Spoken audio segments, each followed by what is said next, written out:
What is up, guys? It's your boy Brendan, aka Drip, back with another video and another highly anticipated video at that. One thing I will say before we get into the conversation and everything at hand, this video, if something happens with the camera, I do apologize. My original tripod is, I forgot it at locals, so I have to wait to pick that up next week. So I'm using one of my other janky ones, so if it messes up or it falls over, I do apologize. We'll get that situated and get it fixed.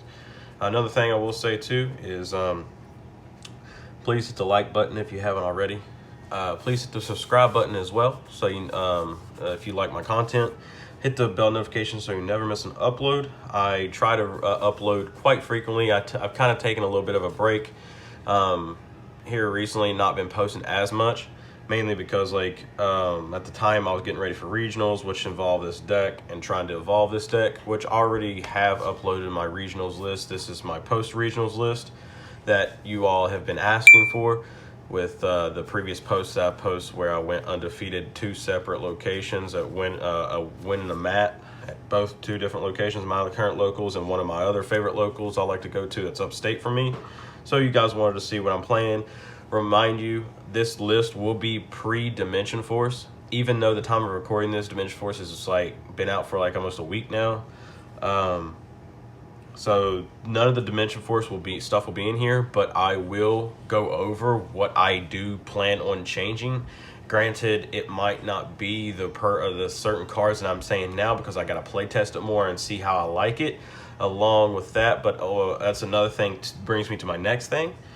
I also said that I'm going to be updating this deck and this list a lot, whether it being this adventure version or the pure version. I'm going to be doing a lot of Despia stuff, so buckle your seatbelts. And I apologize if you don't like Despia. I'm sorry. I'm not trying to turn this into a Despia channel, but I do plan on posting a lot of Despia stuff. Another thing before we get into this too, check out the description for the merch and the Discord if you want to become closer to the DDD fam. I do say every time I invite everybody to the Discord, just in case this is your first time watching, we are kind of like a locker room gang down there, locker room talk. So if you're very sensitive or you get offended by stuff very easily, it's probably not the place for you. Just saying. And with that being said, another thing, last thing I want to mention is we finally have our I finally have my Patreon up. So I finally made me a Patreon because some of you guys wanted to know other ways of being able to support me. So outside of the PayPal description, in the description, and the merch, I also have a Patreon now. So go down there and check it out. You never know, you might like it if you enjoy your stay. But enough with that. Let's go ahead and get into this deck profile, guys. But yeah, this deck, that's one thing I will say is when I took this deck to regionals, I felt like the deck itself just kind of carried its own. And because I was still kind of new to the deck itself, it just carried its own. I feel like if I knew what I knew then a month ago, I would have done a lot better. Definitely considering now that I look back at one situation, one of my opponents kind of cheated me and I didn't think nothing of it, and I didn't call a judge or anything, but I'm not even gonna get into that. But other than that, I did misplay a lot that kind of costed me. So it was mainly my error and not the deck's error. But this new version is really consistent, more consistent than the list I took to regionals, and I honestly love this list. We got 2 Albaz. Albaz is Albaz. Not much needs to be said. I don't run 3 because I run the Adventure Engine. So if I wasn't running the Adventure Engine, I would definitely be running 3. I've never found myself needing 3, so that's why I run 2. Because you don't want to clog on to where you have to. Every now and then you will have a situation where you have to go Despia Engine or you go Adventure Engine, but either way, you want to minimize that situation. But another thing too is some of y'all are gonna be like, why am I still running the Adventure Engine? Because don't get me wrong, I love Pure, but Pure loses to a lot more than Adventure does when you pair it with the Adventure Engine. The Adventure Engine can help you play through D-Barrier and several interruptions more so than just Pure. Granted, so the way I pair the two is I think they're equal in power. It's just as where Pure, I love Pure. I'll probably be making a Pure list and put on the channel too. But with Pure, I think Pure is more consistent but not as versatile and doesn't have as much utility as where this version has a lot more utility and is a lot more versatile and can still get you the same place, because this deck is basically like Despia right now and branded as a whole basically is kind of a one-trick pony, if that makes sense. You just want to get the Branded Fusion, you want to get the Lebellion mainly. You want to get to Lebellion because Lebellion will get you to Mirror Jade. That's basically all you want to do, is basically Mirror Jade Turbo kind of. So all the consistency cards that Pure runs, for the most part, we have the same ratios as them. It's just we decide to run the Adventure Engine to help break boards and bait hand traps and have a better go second, as where they just run higher ratios, which there's nothing wrong with that. If that's the way you want to go, like all gas no brakes, and go ahead, that's perfectly fine. It's just the way this one works is with the Adventure Engine, it gives me so much more like flexible with my combo and helps me bait stuff basically. So that's why I still run the Adventure Engine, and I'm probably going to run it until it dies. 2 Tragedy, never found myself needing more than 2. 1 Ad Libitum, because you need them for the combo. I wish I had room for a second copy of Ad Lib, because this card is nuts. Sometimes you get in sticky situations in the mid to late game, and you're trying to find a way to shuffle this back into the deck to be able to get access to it again, because you can do that with Lebellion. But in which I have done before, but like that, you have to be careful if you're doing that. Then we got 2 Albaz. I'm not running 3 because I'm not running Pure, because I know a lot of Pure runs 3 rather. I can't talk, sorry. So I never really found myself needing more than 2, because I have so much going on with this deck that I mean, I can always get access to them if I need to. And I am still on the light Hex Seal. Now, I know a lot of y'all are really on the Fairy Tale Snow type stuff. I don't like Snow, personally, my personal preference. I know what the card provides, I know what the card does. But if you know me and my playstyle, I like to have all my resources to my advantage during any parts of the game, whether it's early, mid, late, or mid to late game, definitely. So banishing 7 cards from my graveyard is not very optimal, because, in my personal opinion, because you never know, you can have a branded opening in there that can protect your stuff, and you're forced to banishment just to get that 1 interruption on the field. You got to banish your Tragedy. Granted, it would proc your Tragedy, but I'd rather have my Tragedy sit there as a bait target for a Crow or something like that, or to use for a resetting my spell or traps, because you never know what the situation is. Just because you're in a game state to where it looks like you might have the upper hand, anything can change with that game state to where you will lose the upper hand, and then those cards in the graveyard can help you regain advantage. So that's not me and my playstyle, to be able to banish stuff in order to try to get 1 additional interruption. On top of that, if I wasn't running this, I still wouldn't run Snow. I would run Ecclesia, the Virtuous. But I still run this because, 1, I sold my 2 Ecclesias, and 2, Striker is still a deck, and a lot of decks still can't deal with Dragoon when you make him mid to late game. Because if you make him mid to late game, you've already simplified the game state enough to where they're going to have to top deck out to Dragoon. And if not, you just freaking win. And against Striker, as long as you make this and you manage your negates and your resources, you can just straight out win this game just with making Dragoon, because he's untargetable. So that's another reason why I still opt to run this. On top of this, this can also be a 3rd Albaz too, which has come up before me as well. So it's not just for making Dragoon, it's can basically become anything, if that makes sense. And then Branded Fusion's Branded Fusion. Don't need to say nothing there. Branded Opening, self-explanatory. And then 2 Branded Red. I know a lot of people like 3. I don't like 3. I like 2. It's just me and my playstyle. But one thing I will say, moving forward with Dimension Force, seeing this card in hand is going to be really freaking nuts, because you get the plus so hard post Dimension Force when you see this card in hand. But even with that being said, I'm still not going to run 3, because I don't want to brick on it too much. And if you don't have nothing engraved, this card is just dead.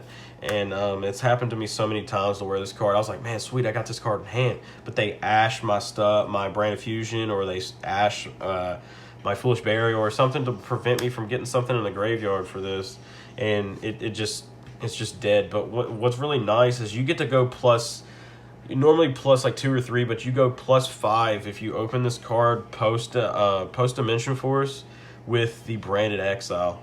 One thing I will say, moving forward, I'm probably not going to main deck Branded Exile, which is Branded Banishment's TCG name, because it only really that good during the mirror match. It's only really good during the mirror.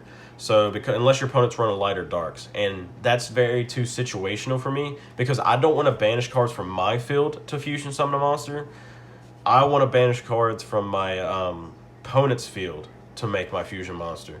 And then you still can't make the argument with me that it's a Monster Reborn, because with that being the case, you could just, if you wanted a Monster Reborn like type effect that bad, you could just either run Monster Reborn, or you could run Branded Theater, which is basically a Monster Reborn if they out your Albaz that comes back from grave, which is I really want to try to find room for the Branded Theater in this deck, but right now I don't have room.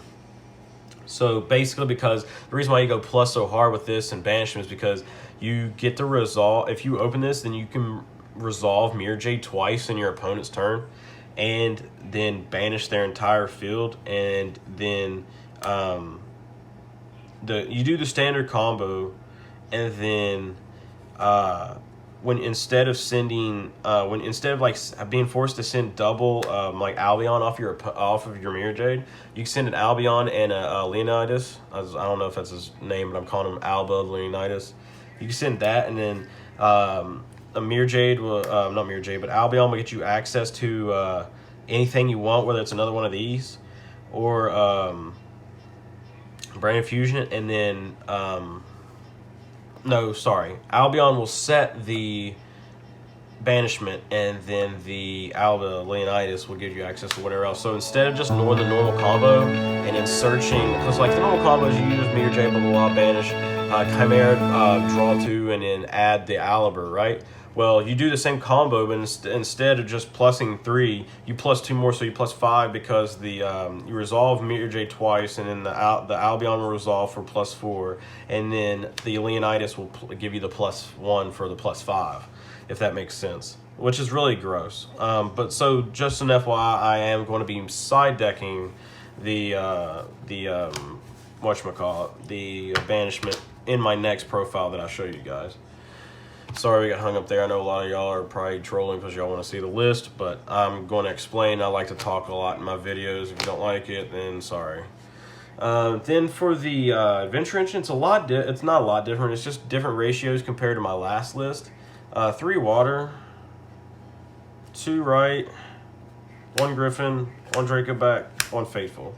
So I'm not running 3 and 3 because the main soul of the deck is to fusion summon and do fusion shenanigans. So like I just want this as a utility box instead of like an actual engine, even though it's literally just 1 card away from an engine. I get that, because instead of running 3 rights, I run 2. But moving forward, one thing I will say is the reason why this is different from this, because in my previous list I was running 2 of this and 3 of this. But now I'm running 3 and 2. The reason why I did that is, granted, I'm playing into more hand traps by using Enchantress, because before I didn't play into hand traps with 3 right. But if you think about it, it is better for your game state and mathematically more correct to see 2 of these in hand than it is 2 rights in hand. Because you see 2 of these in hand, you can still get both of her effects. You can get the right, and then you can special summon for an additional extender to do whatever you want to with. So that's why I opted to run this over the 2 of this. But moving forward, I know this is going to sound kind of crazy and kind of pointless, and a lot of y'all are not going to understand, because you're like, well, Drip, what's the point then? Post Dimension Force, this will probably go down to 1, and then the second right of Armesier will be Illegal Knight, because they're like, Drip, why are you running 3 and just 1 right? Well, what a lot of people forget about this engine is Enchantress can add back from grave. So once I have 1 right of Armesier live, I can just keep using my waters to add my right back from grave, and I don't have to worry about drawing a dead card after I resolve it. So basically, once you get this engine live and you get it flowing, all you want to really do past that is continuously searching your Wandering Griffin Rider from deck with your Faithful after it resolves and shows back to the deck, or search your Illegal Knight, or search your other waters to get your right back. You don't want to draw any more of the engine after you get it resolved, if that makes sense. So like I know like running higher qualities will get it to you'll see it faster, but I don't care about that. I just want to resolve it once and get it flowing, and then just win the game. So yeah, illegal night. This will become an illegal night. So probably in my next list. So don't be surprised if that is the case in my next list. Let me see. Moving on to the next engine. We got the Patchwork engine. This engine is cracked. Ever since I added this engine with 3 chain, 2 Patchwork, and 2 poly, this engine is ridiculous. Because if you open this engine plus Albaz in hand, you could basically just use your Brand of Fusion as bait, and then you could just hard make Lebellion and still end on the same combo. So like this engine helps you extend so much, and you just plus so hard off of it. You just go +2 off of it. By the way, it's more mathematically correct to run 3 of these and 2 of these, because we have so many more advantages of discarding outlets with our version of the deck than pure.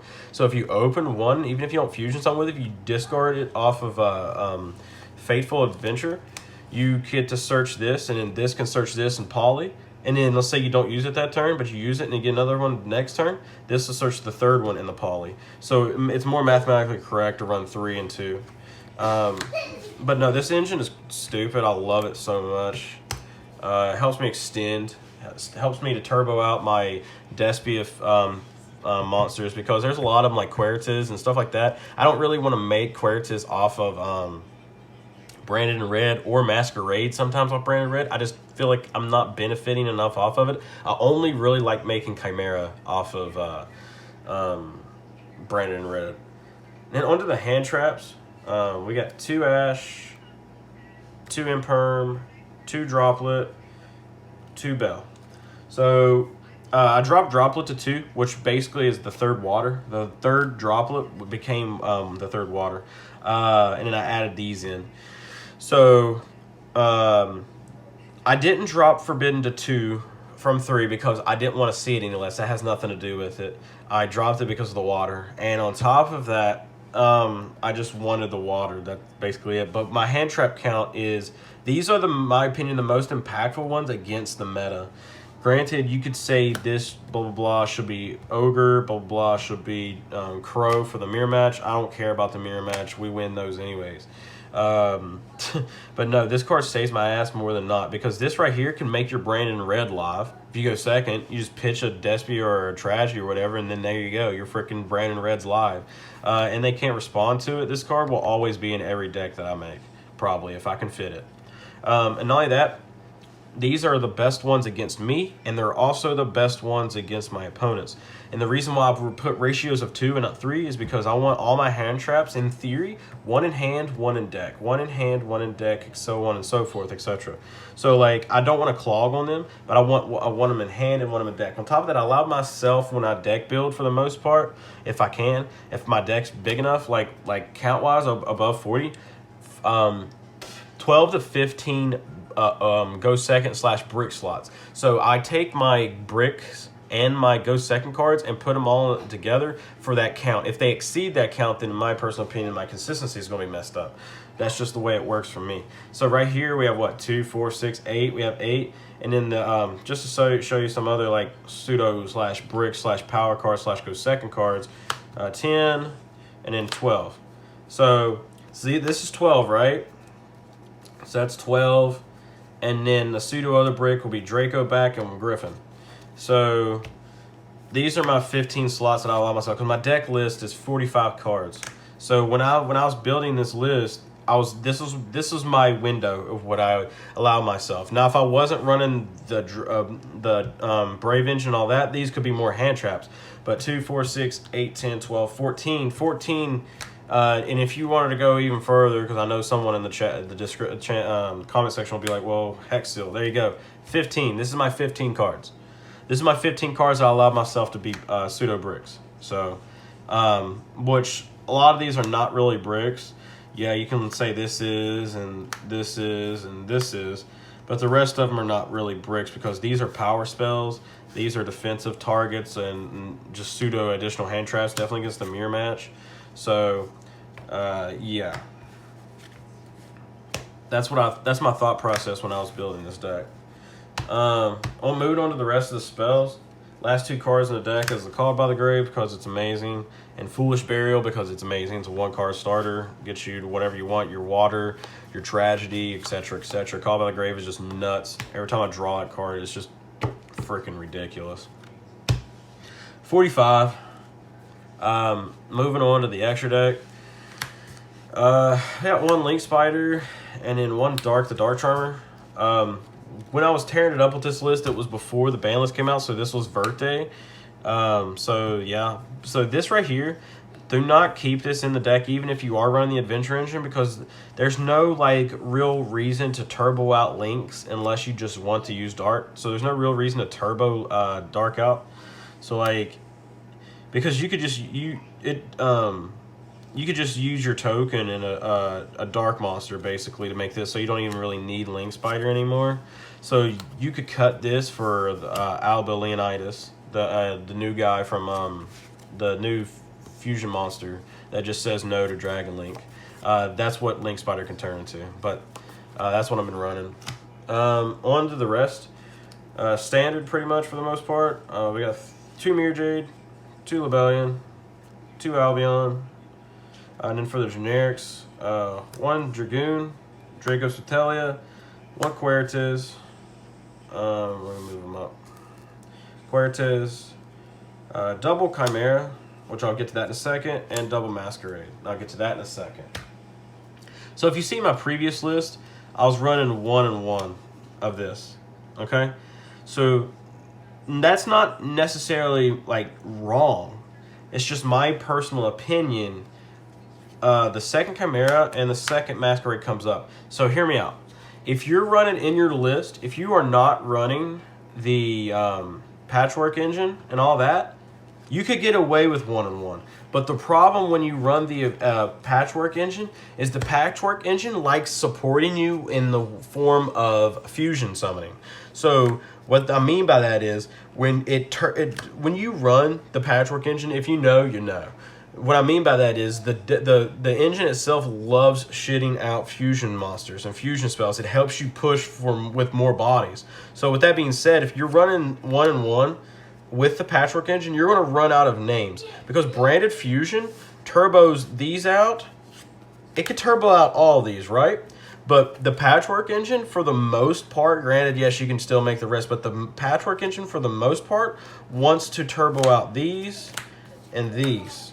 These right here, these bottom rows, mainly what it likes to turbo out, because you don't really want to make these if you don't have to, because these want to be your Brand of Fusion unless you don't have access to it, but that's perfectly fine.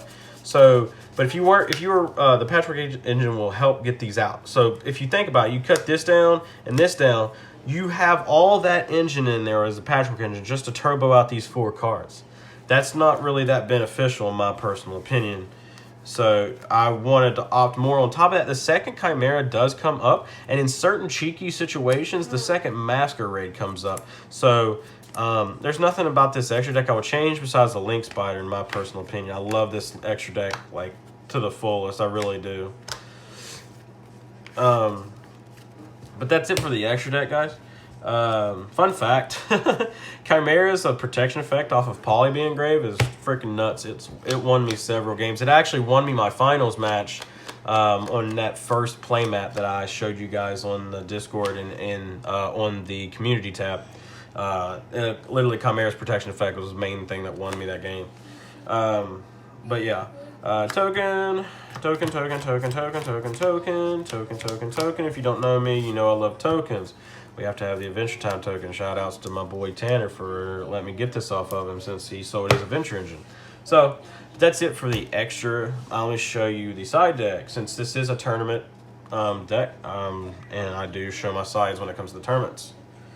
I got 2 Lancia, 2 D-Barrier, 2 Evenly, 2 Twin, 2 Droll, 2 Super, 1 Zombie and 1 Necro, and then 1 Red Reboot. This side legit is freaking nasty. I love everything about this side. I couldn't tell you a single card I would change in my side, just for the overall like flexibleness of the deck, like being able to like deal with a lot like a broad spectrum. It can deal with rogue, it can deal with meta, it can deal with a lot. So this, I love everything about this side deck. That's why I like the portions of 2, because it allows the more room for everything, because I don't want to brick on it anyway. So like, on top of that, our deck is really decent at really solid at breaking boards, going second with our adventure engine plus our normal engine as alone. So like, if you just pair that with any of these, you're sitting golden. But the only one I ever thought I would want an extra copy of would be Droll, and that's only because I can't stand Flunderies. So, but we, for the most part, we win those anyways. Flunderies for our decks normally a free pass. Definitely with us running the adventure engine. But no, that's it for the main extra and side. This was a Harpy Feather Duster, but my boy Tanner, shout outs to you, my guy, told me to run Red Reboot because of people running D-Barrier on me and stuff, and plus just back row decks anyways. So Red Reboot's just really good just to shut down the D-Barrier and stuff, and other just generic back row. So ever since I made that little change, that actually came in clutch too. So Red Reboot is nasty. But again, that is it for the deck profile. Hope you all enjoyed it. Again, be on the lookout for upcoming videos I have, whether it has to do with just updated videos since the ban list dropped. So, you know me, with ban list drop, most of the decks that I really like, or I know that you guys like, if you don't request a different one from me, I do update for you guys so I can show you new format, new deck profile of that deck.